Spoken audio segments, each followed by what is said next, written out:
Dans cette vidéo, on va voir la coccidioïdomycose, qui est une mycose due à un champignon dimorphique qui est Coccidioides immitis, qui est présent dans le sol des régions chaudes, sèches, désertiques et semi-désertiques, donc du continent américain, donc l'Amérique.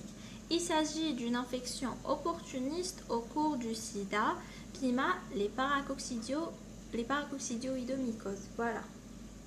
L'agent pathogène Coccidioides immitis, il a deux formes parce que c'est un champignon dimorphique. La forme levurique, c'est la forme parasitaire. Elle est retrouvée à l'état parasitaire sous forme de sphérules contenant des endospores. Donc, la forme levurique, c'est une sphérule qui a derrière les endospores.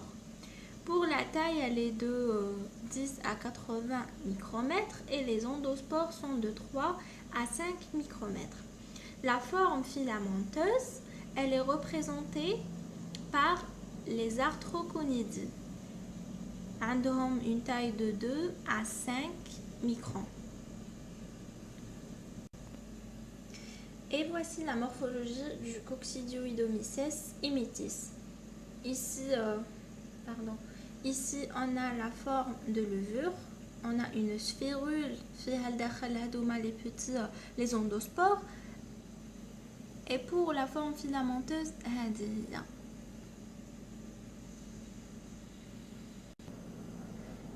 et ici, voici les arthroconidies. La forme filamenteuse. Pour l'habitat, on va dire que ce champignon, il est tellurique. Ça profite du sol, des régions désertiques ou semi-désertiques, les régions sèches et arides, à végétaux xérophiles.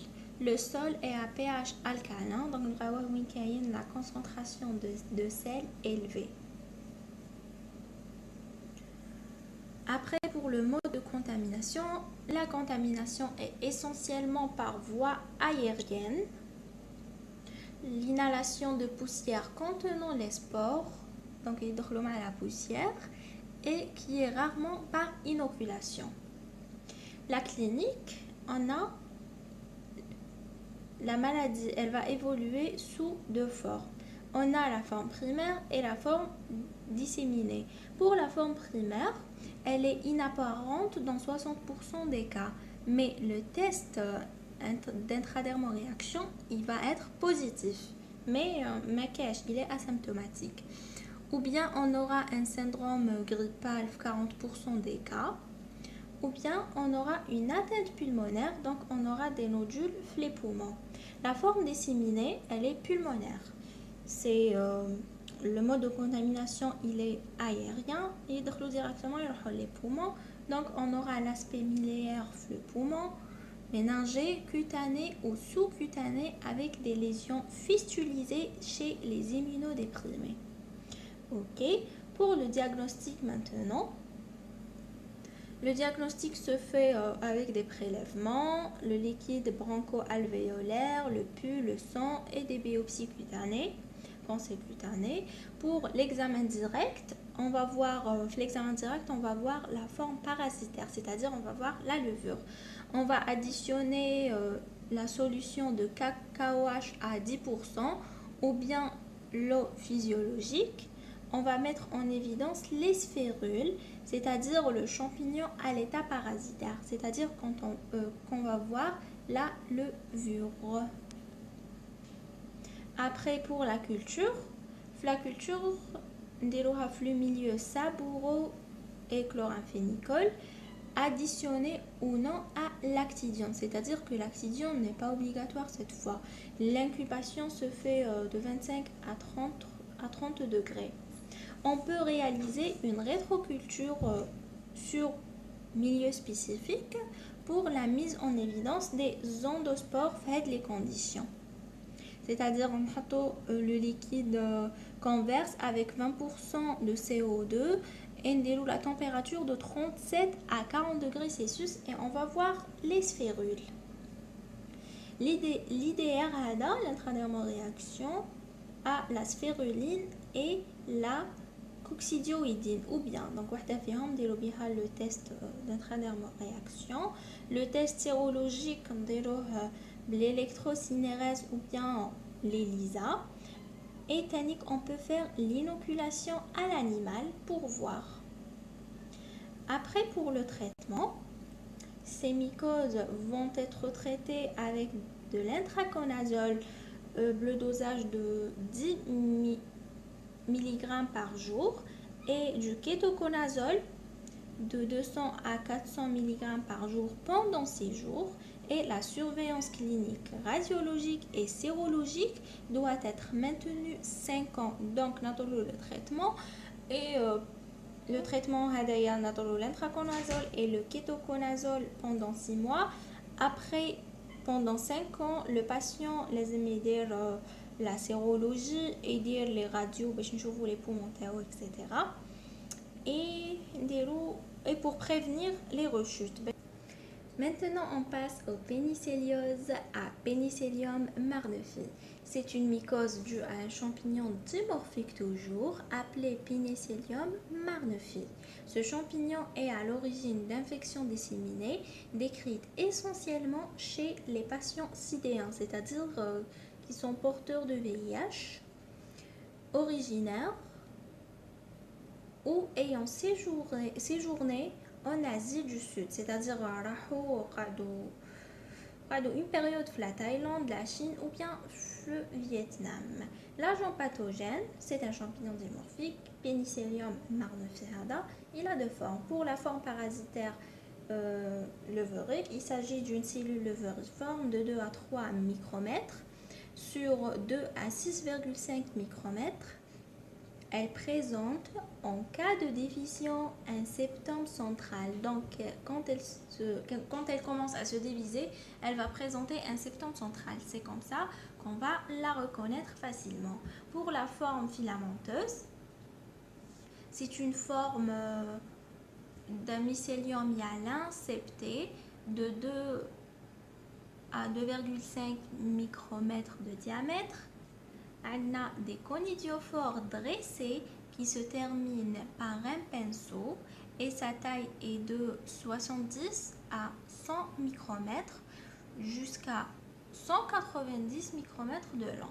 Donc, il est long. La voie de transmission de ce champignon est probablement aérienne vu le tableau clinique pulmonaire qu'elle détermine. Donc, c'est pas sûr. On nous dit probablement aérien. J'avoue qu'elle atteint principalement le poumon, donc ils ont dit ça. Et voici la forme de levure qui présente un septum central en cas de division. Voici le septum central, là le truc.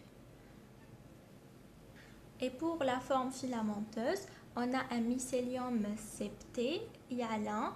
On a des conidiophores dressés qui se terminent par un pinceau. Pour la clinique, on a 15 à 20% des VIH contractent la maladie. Donc, directement, ça les attaque. La fièvre, elle est constante. On va remarquer une fièvre constante et une altération de l'état général et diminution du poids, 76% des cas. Ok. On a une infiltration pulmonaire. On a des lésions cutanées, papillonécrotiques, nodulaires, hépatosplénomégalie, on aura des adénopathies, des diarrhées, une anémie et une pancytopénie. Pour le diagnostic va reposer sur la notion de séjour en zone d'endémie, c'est-à-dire que le patient la Thaïlande ou l'Asie du Sud, voilà. Un patient immunodéprimé mécanique, qui est immunodéprimé, on va penser plutôt à ça, qui présente une atteinte pulmonaire et ou cutanée. C'est-à-dire qu'il y a un patient, un séjour la Thaïlande, la Chine ou bien le Vietnam, et il a des atteintes pulmonaires et il est immunodéprimé, on va directement penser à ce champignon. Pour le prélèvement, la ponction de la moelle osseuse une ponction ganglionnaire, des biopsies cutanées ou osseuses. Ça dépend où est l'atteinte. Pour l'examen direct, nous avons des cellules de petite taille, de 2 à 3 micromètres, sur 2 à 6,5 micromètres. Elles représentent, en cas de division, avec le septum central. Pour la culture, elle est réalisée sur le milieu saboureau sans actidione cette fois, à 37 degrés Celsius. On aura, je vois donc les champignons qui vont se colorer avec la couleur jaune à vert brun, puis ça va devenir rouge à orange. Voilà. On a un revers plus typique qui fait le champignon. نديرو la gélose نحطوه لداخل et ça va devenir rouge vif qui va être diffusible. Voilà. Et pour le traitement, ça va être traité par l'amphotericine B qui est le traitement de référence. L'aconazole est également efficace en deuxième choix BSAH à raison de 200 à 400 mg par jour. Et le traitement à vie chez les immunodéprimés, ça va être l'intraconazole avec 200 mg par jour. Et voilà, on a fini avec cette vidéo et j'espère que ça vous a aidé à mieux comprendre et bon courage!